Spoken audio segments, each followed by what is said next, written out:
আসসালামু আলাইকুম। আপনারা দেখতে পাচ্ছেন এটা একটা Panasonic outdoor unit PCB circuit. তো এটা হচ্ছে এরর কোড হচ্ছে H11।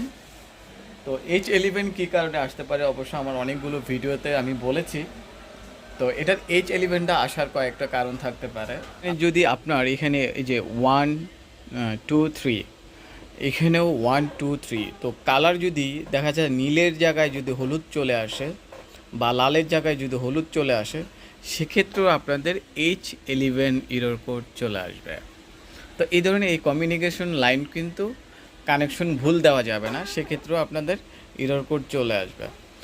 তো এছাড়াও এরর কোড আপনার এইখানে যদি পাওয়ার সাপ্লাই যে ইউনিটটা আছে, এখানে এটা পাওয়ার সাপ্লাই, যে এটা চালিকা শক্তি যে বেসিক সাপ্লাইগুলো থাকে 5 ভোল্ট 5 ভোল্ট 15 ভোল্ট যেগুলো থাকে, তো এই ধরনের যদি এখানে আউটপুট যদি সাপ্লাইগুলো যদি না থাকে, যে 5 ভোল্ট রেগুলেটর সাপ্লাই যদি না থাকে, সেক্ষেত্রেও H11 আসবে। এবং 15 ভোল্ট যদি 15 ভোল্টের চেয়েও যদি কম থাকে, যেমন কি 12 13 এই ধরনের ভোল্ট থাকলেও কিন্তু H11 চলে আসবে।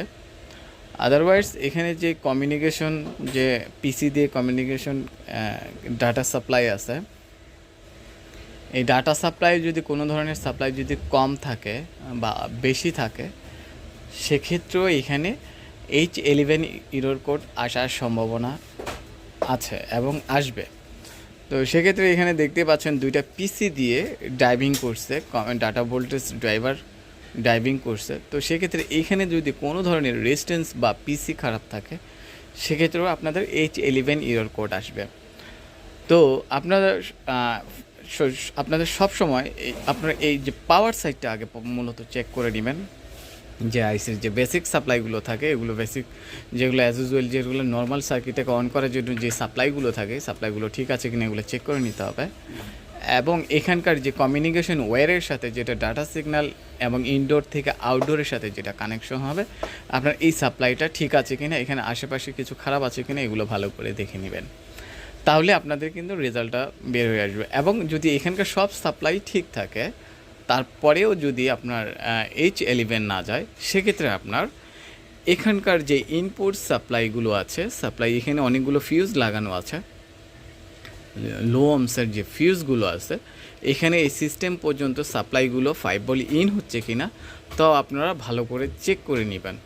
যদি এখানকার যদি সাপ্লাই যদি সঠিক পরিমাণে ইনপুট হয়, যদি তাও H11 না যায়, সেক্ষেত্রে আপনার বুঝে নিতে হবে আইসি যদি স্বাভাবিক টেম্পারেচার, যদি অস্বাভাবিক কোনো টেম্পারেচার হয়, সেক্ষেত্রে আপনারা আইসি থেকেও আপনার H11 আসতে পারে। এই সিপিইউ আইসি থেকেও কিন্তু H11 আসতে পারে। যদি আপনার কোনো প্রকার যদি আইসি স্টার্ট না হয় বা যদি অন না হয়, তাহলে H11 এরর কোডটা চলে আসবে। এই জিনিসটাও আপনাদের খেয়াল রাখতে হবে। এবং আপনার এখানে যেই সাপ্লাইগুলো বা এখানে আশেপাশে যতগুলো রেজিস্ট্যান্স আছে, এগুলো আপনারা কিন্তু ভালো করে চেক করে নিলেই আপনারা কিন্তু ফলটা নিজেরাই আপনারা বের করে নিতে পারবেন। তো আমি আপনাদেরকে কতটুকু বোঝাতে পেরেছি আমি কিন্তু জানি না, কিন্তু মূল যে H11 যে এরর কোডটা আসবে, আমি কিন্তু ফুল বেসিক ফর্মুলাটা কিন্তু আপনাদেরকে দিয়ে দিয়েছি। এইসব কারণেই কিন্তু আসলে H11টা আসবে।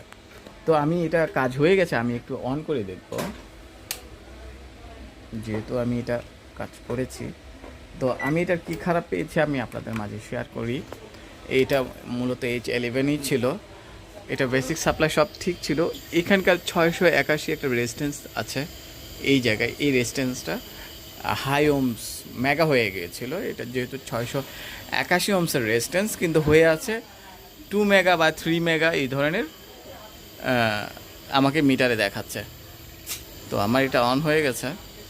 তো এই ধরনের প্যানাসোনিকের যত ইনভার্টার সার্কিট আছে আমি রিপেয়ার করে থাকি।